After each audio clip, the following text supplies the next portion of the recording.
The word landed in the room the way a coin dropped onto polished woodlands, not loud, not violent, but with a small, bright sound that nothing afterward could pretend not to have heard.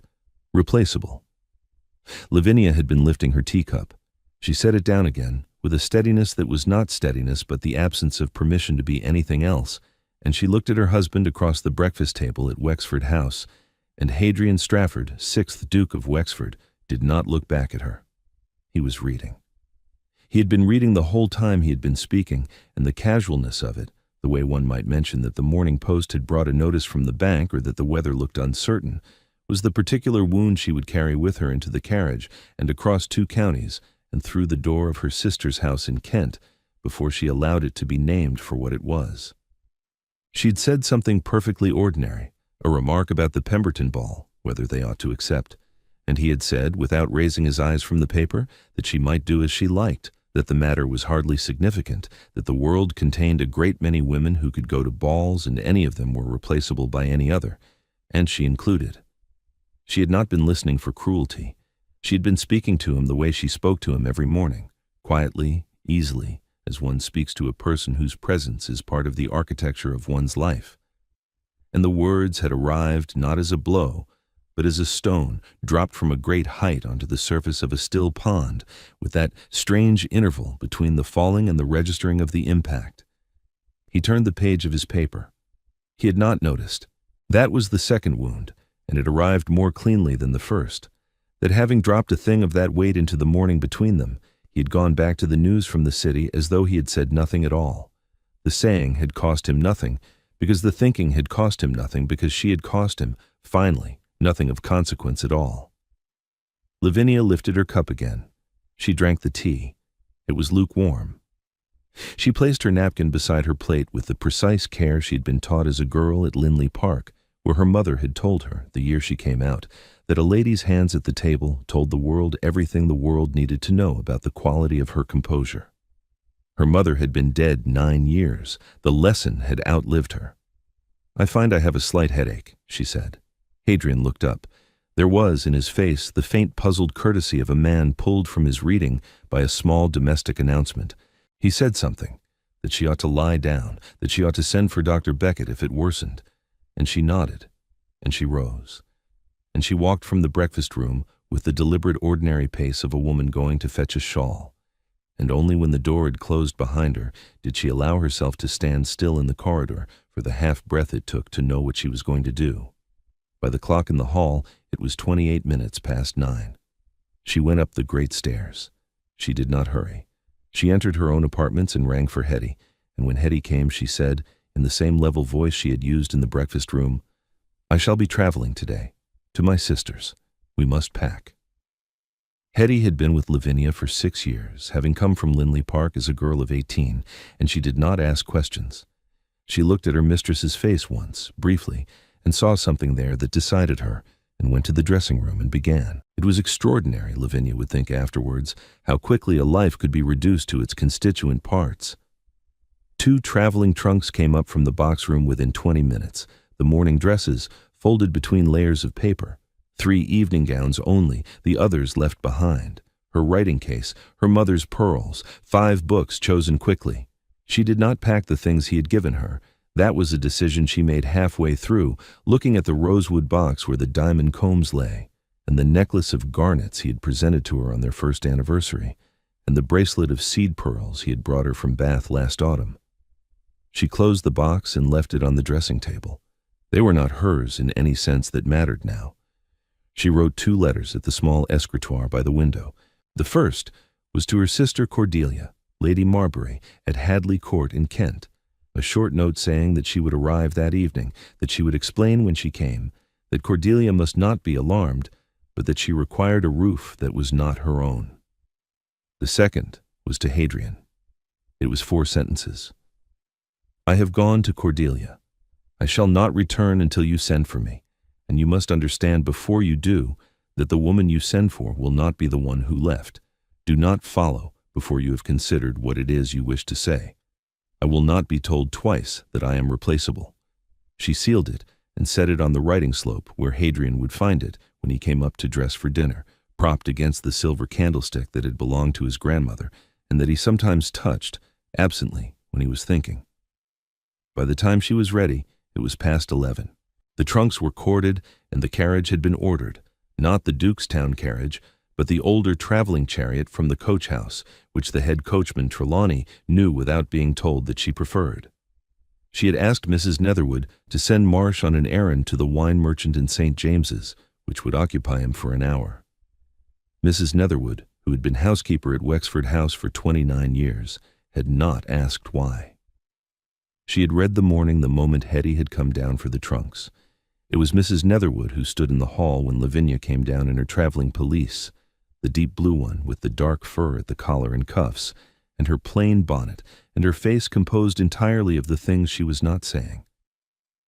She held out a small parcel wrapped in linen, which Lavinia took without looking inside, knowing already that it was the cold collation Mrs. Netherwood would have prepared without being asked. "Will your Grace send word when you have arrived?" Mrs. Netherwood said. "I shall send word to you," Lavinia said. "Not to him, not yet." Mrs. Netherwood inclined her head a second time. She did not say anything else because the things she might have said belonged to a different relationship than the one in which she found herself, and Mrs. Netherwood had a precise sense of what belonged where. The traveling chariot left Wexford House at 14 minutes past noon and was gone from London by 1:30. Hadrian was, at that hour, halfway across the park on his bay mare, riding in the long meadow beyond the lake with the easy attention of a man whose only concern was whether the new shoes the smith had set last week were holding. He had not thought of Lavinia at all. That was the simple, unornamented fact of it, and it was the fact that would come back to him later, in the long hours of the afternoon, with a clarity that scoured. He returned to the stables at a little before 2. He came up to the house through the garden door, removed his boots in the boot-room, and asked Marsh, who had returned from his errand and was setting out the cold meats in the small dining-room, whether her Grace was already at table. Marsh hesitated. "Her Grace is not at home, your Grace." "Out? Where?" "I could not say, your Grace. Perhaps Mrs. Netherwood would know." There was, in Marsh's tone, a delicate emphasis on Mrs. Netherwood that Hadrian did not catch. He ate cold ham and bread and pickled walnuts. He read 3 letters that had arrived in the second post. He noticed, vaguely, that the room was very quiet, but luncheon was always quiet when Lavinia was not present, and he had not yet allowed himself to wonder how often, lately, Lavinia had not been present. It was when he went up to his dressing room at 3:30 to change before he rode out to Westminster — there was a matter before the Lords that afternoon concerning the Corn Laws — that he saw the letter against the candlestick. He picked it up. He recognized the hand at once. He broke the seal. He read it standing in his dressing room with the light from the window falling across the paper, and when he had finished, he read it again. And then he sat down in the wing chair by the fire, which had not been lit because the day was warm, and he held the 4 sentences in front of him and did not move for a long time. Replaceable. He had said it. He could not remember saying it, but he believed her. He did not need to remember in order to believe her, because she did not invent things. She had never in 7 years of marriage invented a single thing. And he sat in the cold grate of his afternoon and understood with an exactness that was not at first painful but only thorough that he had said it. He rang for Pallister. Pallister, who had been steward for 16 years, came up from the estate office with the unhurried gravity that was his only mode of arrival. Hadrian was standing by the window. He did not turn. "Her Grace has gone to Lady Marbury's," Hadrian said. "I should like to know what time she left and what she took." "At 12:14 past, your Grace, the old chariot. 2 trunks, her writing things, her maid, and the small dressing case. Trelawney drove." "Did she leave instructions for her correspondence?" "To be forwarded to Hadley Court, your Grace." "Did she speak with Mrs. Netherwood before she left?" "Briefly, your Grace, in the hall." "And what did Mrs. Netherwood say?" Pallister considered the question with the dignity of a man being asked, very gently, to step across a line he did not ordinarily cross. "I believe her Grace asked Mrs. Netherwood to keep her informed of the household in her absence." "In her absence?" "Yes, your Grace." Hadrian was silent. He looked out at the garden, where the gardeners were tying back the last of the roses against the south wall, and he understood that he had, in the simple economy of his morning, given his wife a reason to construct an absence around herself, and that she had constructed it with the efficiency and dignity that she brought to everything. "Send to the stables," he said. "I shall want the chaise as soon as may be." "Tonight, your grace? It is 2 hours past noon, and the roads—" "Tonight." "Very good, your grace." Pallister withdrew. Hadrian remained at the window, and he noticed then what he had not noticed before. The vase on the writing desk had no flowers in it, and there had been flowers in it for as long as he could remember. Lavinia put them there herself on Sunday afternoons. The book that had sat by her chair in the morning room for a fortnight was gone. Her shawl, which she habitually left over the back of the small sofa, was not there. The morning room, when he walked into it 10 minutes later, held nothing of her at all. He went into the breakfast room, where the table had been cleared, and he sat down in the chair he had occupied that morning, and he tried to reconstruct what he had said. He could not. The shape of the sentence was gone from him entirely. He remembered the paper, he remembered the coffee, he remembered her asking him about the Pemberton ball, and even that he remembered only because she had asked it, not because he had attended to the asking. And beyond that there was nothing, and the nothing was worse than any recollection could have been, because it told him in unmistakable terms what manner of attention he had been paying to her. For 7 years. He went back through them now with the thoroughness of a man taking the measure of his own failure. Her arrival at Wexford House, when she had asked him whether she might make any alterations to the morning room, and he had said she might do whatever she liked, and then for 3 days had failed to ask her what she had done. Her first season as his Duchess, when she had moved through the assemblies with a composure that had drawn comment, and he had registered the comments as one registers the weather, and had not understood that her composure was costing her something. Her father's death 3 years ago, which she had borne with the same dignity, and which he had marked by writing her a letter from his study to her morning room. 3 rooms away. He stood up. He walked into the hall. Mrs. Netherwood was descending the great stair with a basket of household linen, and she stopped when she saw him, and she set the basket on the second step. "Mrs. Netherwood," he said, "Your Grace. I should like to know whether Her Grace seemed well." Mrs. Netherwood looked at him for a moment longer than was strictly necessary, and then she said, with the precision she brought to all such questions, "Her Grace was very composed, Your Grace." It was, he understood, an answer and not an answer. It told him that Lavinia had not wept in the hall, that she had not raised her voice, and it told him, by what it did not say, that the composure had been the surface of something else, and that Mrs. Netherwood was not going to discuss it with him. "Thank you," he said. He sent word to Marbury, and the irony of that was not lost on him even in the moment that he was sending word to Lavinia's sister's husband to apologize for missing a sitting at the House of Lords because he was riding to that sister's house to find his wife, and he climbed into the chaise, and Trelawney's son drove, and they were on the Kent road by 5 o'clock. In the second hour he understood the magnitude of what he had said. He had used the word casually, because the matter, the Pemberton ball, had been beneath the level at which he engaged his attention. The casualness was the trespass. He had answered a question about a ball with a word that addressed the fundamental status of the woman who had asked it, and the disproportion was such that no woman of intelligence, and Lavinia possessed it in measures he had only intermittently allowed himself to consider, could have failed to register exactly what the answer told her. Past Sevenoaks in the failing light, he understood it had not been one morning. That was the worst comprehension. He had not been cruel that morning. He had been ordinary. He had spoken to her in the manner he ordinarily spoke to her, and the only thing distinctive about the morning was that ordinary speech had finally produced an ordinary sentence whose meaning could not be ignored. The damage was not in the sentence. The damage was in everything that had made the sentence possible. The chaise pulled into the courtyard at Hadley Court at 20 minutes past 9 in the evening. The windows of the great house were lit.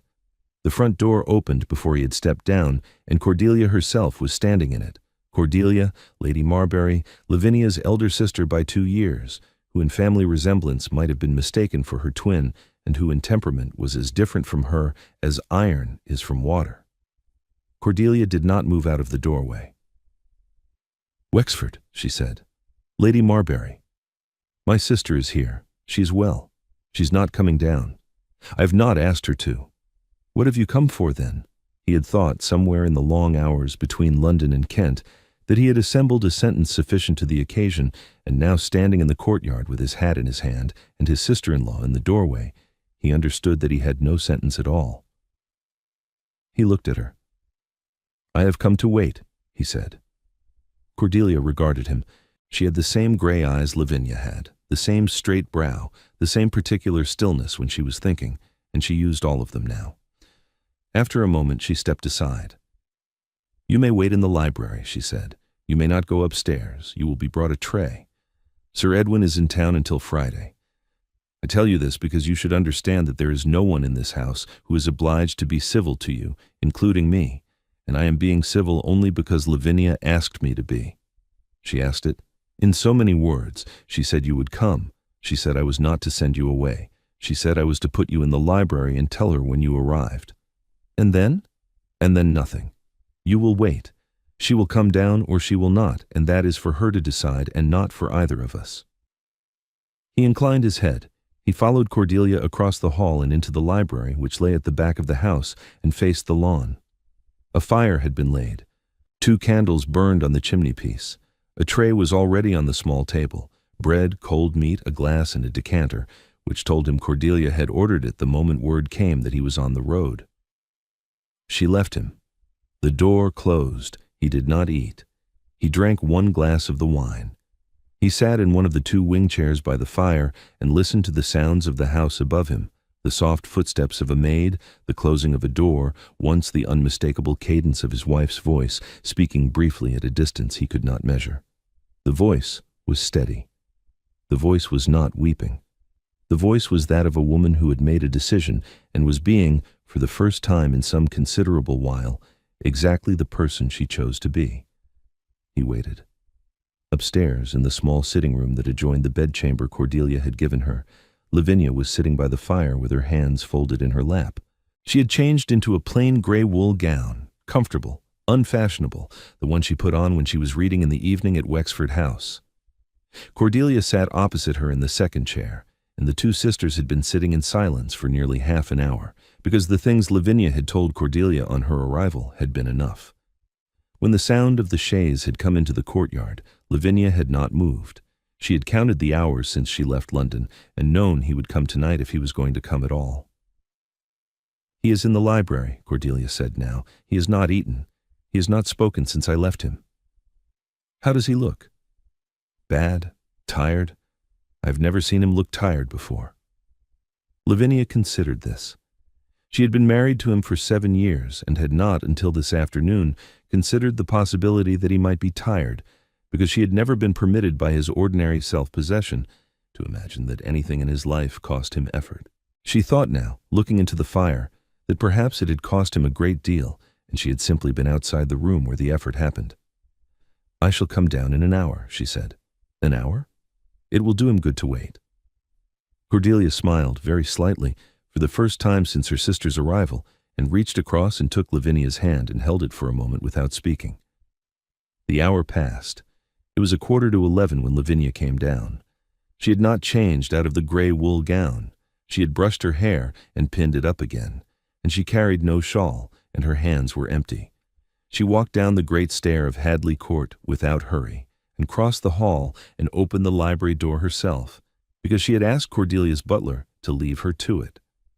Hadrian was on his feet before she had crossed the threshold. She closed the door behind her. She did not come further into the room. She stood with her back against the door and looked at him across the carpet, and she let the looking last as long as it needed to last, and he did not speak, because he understood with the unfailing precision of a man who has finally begun to pay attention that he was not the one whose turn it was to speak. "I shall say it once," she said. "I shall not say it a second time. You should listen carefully." "I am listening. You used a word this morning. I do not require you to recall it. I require you to know that I will not live in a house where such a word can be used about me, in any tone on any subject, by you or by anyone in your hearing whom you do not correct. That is the first thing." He inclined his head. "I shall return to Wexford House," she said. "But not yet. I shall remain here a fortnight. During that fortnight you will not write to me, you will not call, you will not send for me. When I return, certain matters will be different. You will hear me when I speak. You will look at me when I am in a room. You will know what flowers stand on the writing desk in the morning room, because you will have noticed them, not because Mrs. Netherwood has told you. You will give me my full attention when I speak to you, in the same measure that you give it to Pallister when he addresses you on the matter of drainage. That is what I ask. I do not ask for love. I am not certain whether you have it to give, and I am not certain whether I would accept it from you in its current form if you did. I ask for attention. I ask to be seen by my husband as a woman to whom he is married, and not as a piece of furniture about which he might form, in passing, an opinion that the world contains a great many like it. She paused. He did not move. If you agree, she said, you will write to me at the end of the fortnight, in your own hand, and you will say so. You will not promise. You will say what you have done in those 14 days to begin, and then I shall come home, and we shall see whether the home is one I can live in. If you do not agree, if the fortnight passes and you have not written, or if you write and the letter contains promises rather than evidence, I shall remain at Hadley Court, and after that I shall go to my father's house in Northamptonshire, which is mine now. I shall not divorce you. I shall not embarrass you. I shall simply live elsewhere. She stopped. The fire shifted in the grate. He had not moved during the whole of her speech, and now he took a single step toward her, and he stopped, and he said very quietly, yes. Yes to which part? To all of it, to the fortnight, to the terms, to everything you have said. I do not want yes. I want the 14 days. You shall have them. She nodded. She did not smile. She opened the door behind her, and she said, without turning, Cordelia has had a room prepared for you at the King's Arms in the village. The chaise will take you. You will go there now. Lavinia. Now. Hadrian. It was the first time she had used his Christian name in the conversation, and the using of it was not a softening, but the opposite. It was the marking of a line. He crossed the room, and at the door he paused, because she was still standing there, and the door was open behind her, and the lamp in the hall threw a long shape of light into the library that fell between them. I am sorry, he said. I know you are.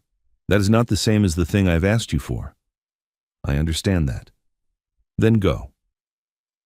He went. The fortnight at Wexford House was the longest of his life, and it was not the loneliness that taxed him. He had been alone in that house for most of 7 years and had not noticed, but the necessity of being someone other than the man he had been alone with. He began by writing nothing. He had wanted to write at once, but he stopped himself because he understood she had not asked for letters. She had asked for evidence. He set a sheet of paper on his desk and looked at it and put it away, and he went down to the morning room instead and stood in the doorway and looked at what was in the room. He sent for Mrs. Netherwood. She came up.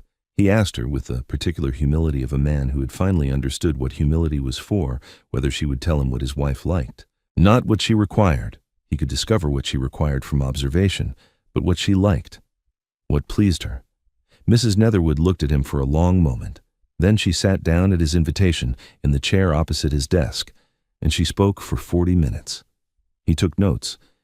He learned that Lavinia preferred her tea brought up at 7 because she liked an hour to read before she dressed, that she kept a small notebook in the morning room in which she wrote down the names of the tenants' children and their birthdays, and that it was running short of pages, that she had been quietly funding the schooling of 2 girls from the village, the matter arranged through Pallister, and that Hadrian had never been told because she had not wished to be thanked for it, that she preferred snowdrops in February and violets in March and sweet peas in June, and that in winter she put in a single sprig of rosemary because she liked the smell, that she rose at 6 on most mornings and walked in the garden alone for half an hour, and that he had not known this because he had never been awake.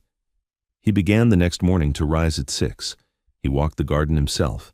He could not yet walk it with her because she was not there, but he walked it because he wanted to know what it was she went out to see, and over the course of the fortnight he came to understand the small distinct pleasures she had been finding without him, the particular angle at which the early light struck the stone of the south wall, the magnolia by the lake that flowered in succession for 3 weeks because she had asked the gardeners to plant 2 varieties, the bench where she sat to watch the rooks come into the elms in the evening.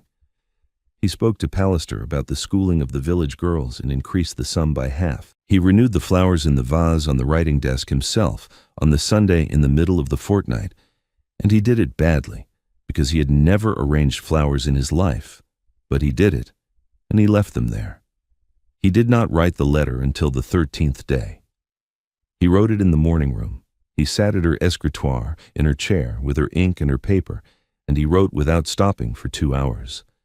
He did not tell her that he loved her, because she had not asked for that, and he did not yet trust himself to know what the word meant in the way she would mean it. He told her what he had done. He told her what he had learned. He told her the names of the 2 village girls and what they were studying, and the names of the tenants whose birthdays were in the coming month, and the new variety of magnolia that the gardener had recommended and that he had ordered for the south side of the lake. He told her he had risen at 6 every morning for 14 days and walked her garden, and that he had begun to see what she had been seeing, and that he understood now, in a manner he could not have understood by being told, what it was she had been doing in the margins of his life for 7 years. He signed the letter, Hadrian, not your husband, not yours always. Hadrian, because she had used the name in the library and had used it to draw a line, and he wanted her to know that he had heard the line. He sent the letter by the morning post on the 13th day. It reached Hadley Court before noon on the 14th. Lavinia read it twice. The second time, she read it standing at the window of Cordelia's sitting room, with the late morning light on the paper, and when she had finished, she folded it and held it for a moment in both hands, and then she said to her sister, who was sitting in the second chair, "I shall go home tomorrow." Cordelia did not ask to see the letter. "Shh, are you certain?" she said. "Yes, I've been waiting 14 days to be certain, and the letter has told me what I needed to know." "Which is?"